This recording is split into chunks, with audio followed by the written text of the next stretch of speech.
क्योंकि आपकी टीआरपी इसमें है। मैं कहीं फंसा तो आप कहेंगे कि मोदी को मुद्दों में इंटरेस्ट नहीं है, मोदी को इसमें इंटरेस्ट है। इन चीजों को इस प्रकार से सांप्रदायिकता के रंग से कभी नहीं रंगना चाहिए। माइनॉरिटीज पर आक्रमण होता है। बीजेपी के लोगों ने आपके खिलाफ दिल्ली में हिंसा की। Stop the engine from flying into you and killing you. देश का राजनीतिक मिजाज बिल्कुल बदल गया है।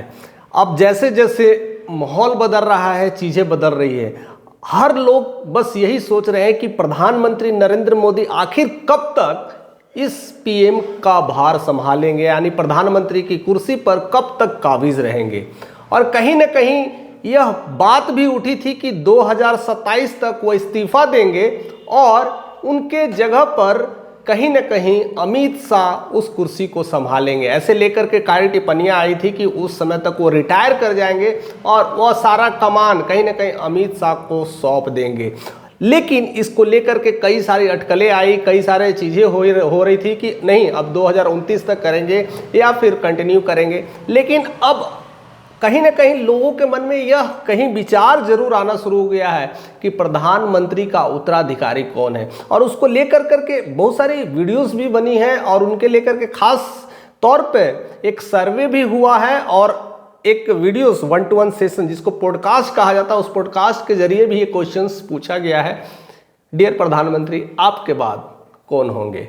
यानी इस सारे तमाम चीज़ों को लेकर के बहुत सारा अभी लिस्ट में बीजेपी के अगर मेंबर कहा जाए तो जो टॉप 5 मेंबर हैं कहीं ना कहीं उनकी ही झलकियां में से किसी एक को चुनने की प्रतिक्रिया हो रही है, जिसमें कहीं ना कहीं एक योगी जी भी आते हैं, नितिन गडकरी आते हैं, राजनाथ सिंह आते हैं, अमित शाह आते हैं और शिवराज सिंह चौहान। ये जो 5 जो चेहरे हैं जिनको कहीं ना कहीं लोग इसी में से ढूंढने की कोशिश कर रहे हैं कि प्रधानमंत्री मोदी के बाद यह कौन सा चेहरा होगा। तमाम सर्वे से एक तो क्लियर हो गया है कि अगर आज भी अगर इलेक्शंस हो तो बीजेपी ही अपने दम पे सरकार बनाएगी और कोई दूसरी पार्टी अभी सरकार बनाने के लिए कह सकते हैं कि उतनी तैयार नहीं है। क्योंकि अगर देखा जाए पूरे भारत में 21-22 स्टेट है जहां पर बीजेपी का झंडा है और बीजेपी वो अपनी सत्ता जमाए हुए है, तो कंफर्म हो जाता है कि आज भी अगर दोबारा री इलेक्शंस कराया जाए तो बीजेपी के ही चेहरे से प्रधानमंत्री निकलेंगे। तो मुद्दा आता है कि ये 4-5 चेहरे में से कौन हो सकता है। कई बार कई लोग योगी को भी ट्रेंड कर रहे थे कि योगी जिस तरह से रिप्रेजेंटेटिव है और जिस तरह से आगे बढ़ रहे थे तो लग रहा था कि योगी के जब वो जीते थे तो बहुत सारे नारे लग रहे थे कि यही एक अच्छा रिप्रेजेंटेटिव है। उसको लेकर करके कहीं ना कहीं कुमार विश्वास ने टिप्पणी की थी कि असली भारत का अब नया महापुरुष या नए प्रधानमंत्री की झलकियां अब इनमें दिखने लगी है। तो इसको लेकर के भी कई सारी चीज़ें चल रही है, लेकिन कहीं ना कहीं कुछ ऐसी घटनाएं, कुछ ऐसी चीज़ें हो गई है और उसको लेकर करके योगी सरकार को उस पर कई सारे लांछन लगाए गए हैं और उसको लेकर के कहीं ना कहीं उनसे बुलडोजर बाबा या कानून की हत्या करना, ऐसे बहुत सारे लांछन की वजह से शायद उनकी लोकप्रियता घटी है। लेकिन आज मैं उसी का खुलासा करने के लिए बैठा हूं, तो दिल थाम कर बैठिएगा कि बहुत सारे जो आने वाले आंकड़े हैं, एक सर्वे हुआ है मूड ऑफ नेशंस कर नाम कर करके उन्होंने जो सर्वे किया, उस सर्वे के आंकड़े आपको चौंका देंगे कि प्रधानमंत्री का उत्तराधिकारी कौन होगा।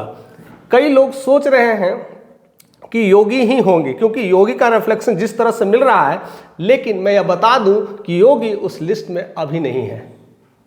तो सोचने वाली बात है कि फिर कौन होगा, अगर योगी नहीं तो कौन। तो सबसे पहले समझने की कोशिश करते कि आखिर ये चेहरा फिर कौन सा आ गया। यानी हमें तो कभी कभी लगता है कि नहीं बीजेपी ही का है कि और कहीं और से आ रहा है। तो मैं एक एक करके समझाने की कोशिश करता हूं कि नंबर 5 में जो सर्वे डाटा बताता है कि नंबर 5 में जो सबसे ज़्यादा ट्रेंड में अगर कहा जाए तो शिवराज सिंह चौहान का नाम आता है। यानी शिवराज सिंह चौहान का जो वोट परसेंटेज की बात करें लेकिन वो वोट परसेंटेज 3.2 है, यानी 5% पे है। यानी अगर 5वें नंबर पे देखा जाए तो उनका नाम आता है। लेकिन वही अगर हम चौथे नंबर की बात करें तो चौथे नंबर में अगर नाम कोई आता है तो road and transport minister Nitin Gadkari का नाम आता है। नितिन गडकरी जिस तरह से लोगों से मिले हैं, काम करने का एक अंदाज है और कहते हैं कि भारत में ऐसी सड़कें बनाएंगे कि अमेरिका भी फेल हो जाएंगे, और उनका कई सारे ऐसे दावा है कि आने वाले 2 सालों के अंदर यूपी में और बिहार में ऐसे ऐसे रोड बनेंगे जो कि अमेरिका को भी फेल करने वाले हैं। उस वजह से वो काफ़ी लोकप्रिय हैं, उनका काम करने का तरीका है। लेकिन अगर वोट परसेंटेज की बात देखें तो 5.5% है।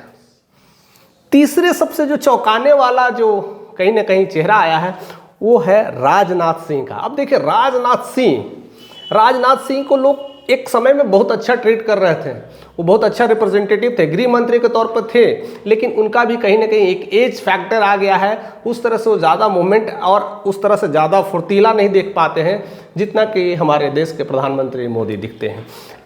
लेकिन फिर भी लोगों ने एज ए सर्वे में उनको जो वोटिंग दिया है वो वोटिंग बढ़ करके 14.6% हो जाता है ना कमाल की बात। तो फिर नंबर 1 और नंबर 2 पर कौन होगा, यानी जो फाइट है नंबर 1 और नंबर 2 पे है। तो जो लोग सोच रहे हैं कि नंबर 1 पे योगी होगा, जी हाँ दोस्तों, मैंने पहले ही कह दिया था वो नहीं है। यानी नंबर 2 पे कोई है तो वह है योगी ही है। यानी योगी जिसको लोग सोच रहे थे कि नंबर 1 पे भी आ सकता है कि 2 पे आ सकता है इसको लेकर के, लेकिन नंबर 1 पे ज़्यादा लोगों ने वोटिंग किया था कि हो सकता है, ऐसी प्रतिक्रिया जताई जा रही थी, लेकिन उनका नंबर 2 पे लिस्ट में नाम आता है। लेकिन जो वोट परसेंटेज की बात किया जाए तो वह बढ़ करके 25 से 26% हो जाता है, यानी ज़्यादा चाहने वाले में से लोग हैं। तो आती है कि नंबर 1 पे कौन है। जी हाँ दोस्तों, नंबर 1 पे जैसे इस आंकड़े से तो मैं भी थोड़ा सा परेशान हो गया था कि इन्हें कैसे मिलेगा, लोग उनको कैसे चाहते हैं या नहीं चाहते, इसको लेकर के सारी प्रतिक्रिया बन रही है। लेकिन जी हाँ दोस्त, मैं ये कह रहा हूँ कि नंबर 1 पर कोई है तो कोई और नहीं, वो अमित शाह है, यानी अपने मेन गृह मंत्रालय जिसको कह सकते हैं वही है, और वही संभालने के लिए काबिज होंगे। यानी उनका रिफ्लेक्शंस अब पीएम के उत्तराधिकारी के रूप में देखा गया है। यानी जो आंकड़े जो अब निकल करके आ रहे हैं, इनका अगर वोट परसेंटेज की बात किया जाए तो इनको भी 26 और 7% मिला है। यानी अब आंकड़ा है डू और डाई वाला है। यानी जो आंकड़ा फर्स्ट करके निकल के आ रहा है, योगी वर्सेस अमित शाह, यानी कौन आंकड़ा में कब लीड कर जाएंगे यह कहना मुश्किल है। इसलिए कहीं ना कहीं अब अमित शाह की भी झलकियों में देखने को मिलता है, और राम का विश्वास और वो एक आध्यात्मिक गुरु के रूप में अपने आप को भी रिफ्लेक्ट कर रहे हैं।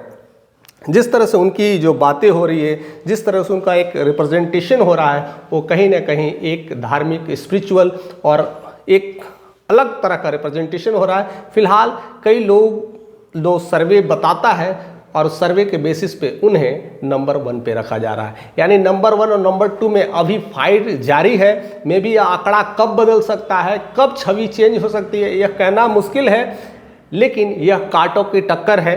उस कांटों की टक्कर में आप किन्हें वोट देना चाहते हैं?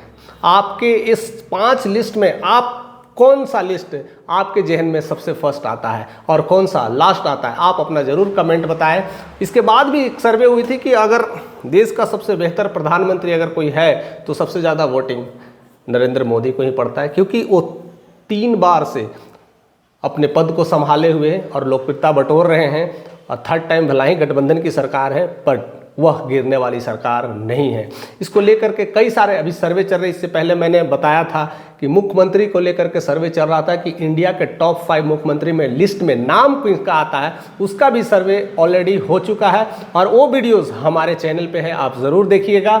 अगर आपने नहीं देखा है तो उसे ज़रूर देखिएगा, और ये आपके कमेंट का हमें इंतजार रहेगा कि आने वाला उत्तराधिकारी पीएम के रूप में कौन रिप्रेजेंटेटिव करने वाला है, या अमित शाह होंगे या योगी। आपके कमेंट का हमें इंतजार रहेगा। चैनल पे नए हैं तो सब्सक्राइब करें, ज़्यादा से ज़्यादा लोगों तक शेयर करें, क्योंकि आपका एक शेयर, एक लाइक हमें ऐसे वीडियोस बनाने के लिए मोटिवेट करता रहता है।